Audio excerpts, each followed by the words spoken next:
ఈ సంస్మరణ సభకు వచ్చినటువంటి కవులు, కళాకారులు, మేధావి వర్గాలు అందరికీ తెలంగాణ ఉద్యమం తెలియజేస్తూ,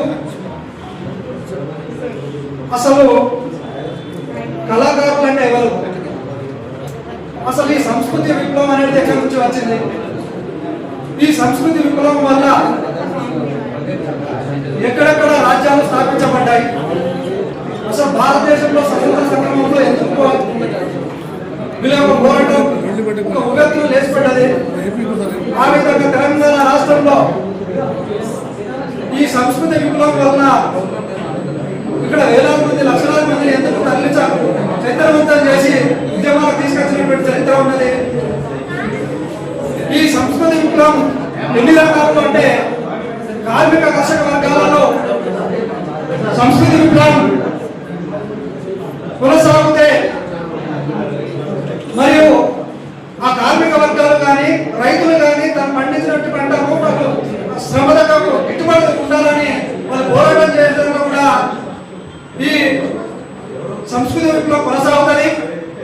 అదేవిధంగా ఏదైతే సామాజిక సంస్కృతి విప్లవంలో దళిత బహుజన సామాజిక విప్లవంలో కూడా పోరాటం, సంస్కృతి విప్లవంలో కూడా పోరాటం చేస్తే, ఆ పోరాటంలో మహాత్మా జ్యోతిరావు పూలే లాంటి వాళ్ళు, పెరియార్ రామసాహెబ్ లాంటి వాళ్ళు మరియు అంబేద్కర్ లాంటి వాళ్ళు కూడా గొప్ప మహాత్ములు ఆ సామాజిక విప్లవాన్ని విజయవంతం చేసినటువంటి చరిత్ర. అదేవిధంగా ఏదైతే స్త్రీవాద ఉద్యమాలు జరిగినప్పుడు, స్త్రీలను ఏదైతే పితృస్వామ్య వ్యవస్థలో ఉన్నప్పుడు ఈ సంస్కృతి ఉద్యమాలే వాళ్ళని బలోపేతం చేసి ఉద్యమాలను తెప్పించి వాళ్ళకు స్వేచ్ఛ తెచ్చినటువంటి ఈ సంస్కృతి విప్లవాలు.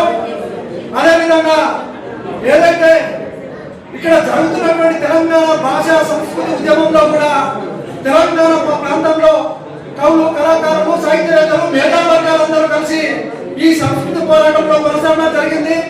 కాబట్టి కళాకారులు ఎప్పుడే కానీ మీరు తత్వవంచన ఉండకూడదు. ఏ ఉద్యమం ఇక్కడ విజయవంతం జరగాలన్నా, చైనాలో మావో విప్లవం విజయవంతం కొనసాగి అక్కడ ప్రభుత్వం ఏర్పాటు చేయాలన్నా ఈ సంస్కృతి విప్లవం వల్లనే అక్కడ చైనా ప్రభుత్వం ఏర్పాటు చేయడం జరిగింది. అదేవిధంగా ఫ్రెంచ్ విప్లవం కూడా అదే విధంగా కొనసాగింది. అదేవిధంగా క్యూబా దేశంలో కూడా సంస్కృతి విప్లవం వల్లనే ఈ దేశం యొక్క అధ్యక్ష పదవి కొనసాగింది. అదేవిధంగా ఈ తెలంగాణ భారతదేశంలో కూడా స్వతంత్ర సంగ్రామంలో కూడా సంస్కృతి విప్లవం వల్లనే ఇక్కడ స్వతంత్రం ఏర్పడడం జరిగింది. ఈ తెలంగాణ పోరాటంలో కూడా 1996 నుంచి 97 నుంచి కొనసాగినటువంటి తెలంగాణ ఉద్యమంలో ఏదైతే పూర్వజీవి మహాసభలలో కాబట్ట తెలంగాణలో కూడా ఎప్పుడైతే గద్దర గారు అమ్మా తెలంగాణ అనే గానాన్ని పాట పాడుతూ ఎప్పుడైతే తన పాట పాడినప్పుడు ఆ వేదిక మీదనే ఎప్పుడైతే ఏదైతే బెల్లిలంతా పాట పాడినప్పుడే సంస్కృత విప్లవం అనేది కొన్ని వేలాది మందిని చైతన్యవంతం చేసినటువంటి సంఘటన. అదేవిధంగా 1970లో ఆగస్టు 11, 12వ తారీఖు ఏదైతే సూర్యాపేటలో అక్కడ ప్రోగ్రాం జరిపినప్పుడు ఆ సూర్యాపేటలో ఉన్నటువంటి మహానుభావులు ఇక్కడనే సుధాకర్ గారు, సార్ గారు కూడా ఉన్నారు. అక్కడ కూడా ఒక విజయవంతమైనటువంటి సభ కొనసాగడం కూడా ఈ యొక్క సంస్కృత విప్లవం వల్లనే అక్కడ సభ విజయవంతం జరిగింది. ఆ సభ జరిగిన తర్వాత ఏప్రిల్ 6వ తారీఖు నాడే గద్దరన్న మీద కాల్పులు కొనసాగడం జరిగింది.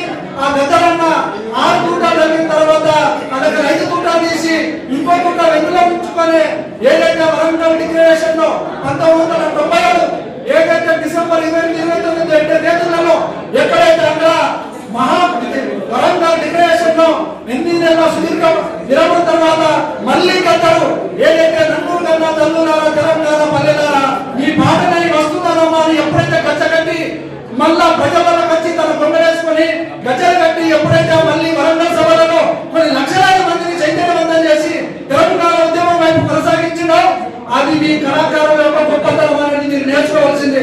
కాబట్టి గిరిపల్లి ఏదైతే మలేషియా అన్న తక్కువ వ్యక్తి కాదు.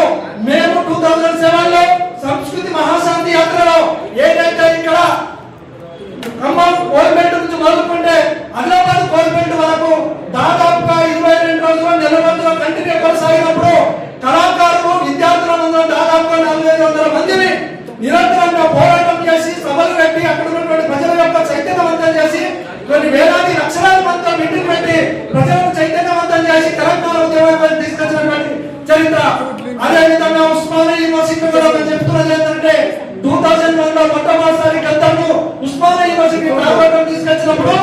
కొన్ని వేలాది మంది విద్యార్థులు ఉద్యోగుల ప్రాంతానికి వచ్చి అక్కడ ఉద్యమంలో పాల్గొనడం జరిగింది.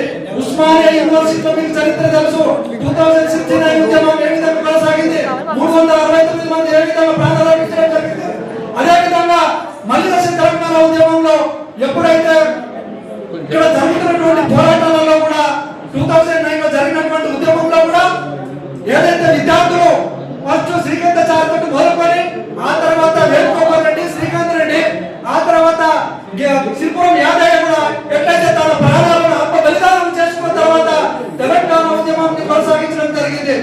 కాబట్టి మనం ఇక్కడ ఉన్నటువంటి ఉద్యమకారులందరం కూడా రానున్న రోజులలో మనం ఏ ప్రభుత్వాల మీద ఆధారపడకుండా కాకుండా ఇక్కడ ఉన్నటువంటి విద్యార్థి లోకలు కానీ, ఉద్యమకారులు కానీ, కళాకారులు కానీ అందరం చైతన్యవంతమై రానున్న రోజులలో ఈ ప్రభుత్వాల దగ్గరికి వెళ్ళినటువంటి ఏదైతే ఆ కుటుంబానికి ఒకవేళ న్యాయం జరగాలని అనుకుంటే ఆ జిల్లాలో ఉన్నటువంటి మినిస్టర్ కలవడానికి మీకు ఎవరైనా ప్రభుత్వంతో ఒకవేళ సంబంధాలన్నీ ఉంటే ఆ కుటుంబాన్ని తీసుకొని వెళ్ళి ఆ కుటుంబాన్ని వాళ్ళతో కల్పించి మన కుటుంబానికి ఆర్థిక సహాయం కానీ లేకుంటే ఇంతకుముందు అన్న చెప్పినట్లు ఏదైతే ఉద్యోగ సహాయం కానీ చేయాలనుకున్నప్పుడు మనం అందరం కలిసి రేపు కానీ ఎల్లుండి కానీ మరి సెక్రటరియట్ కి వెళ్ళి మన కుటుంబానికి సహాయ సహకారాలు అందించాలని తెలియజేస్తూ ఈ అవకాశం ఇచ్చినటువంటి పెద్దలందరికీ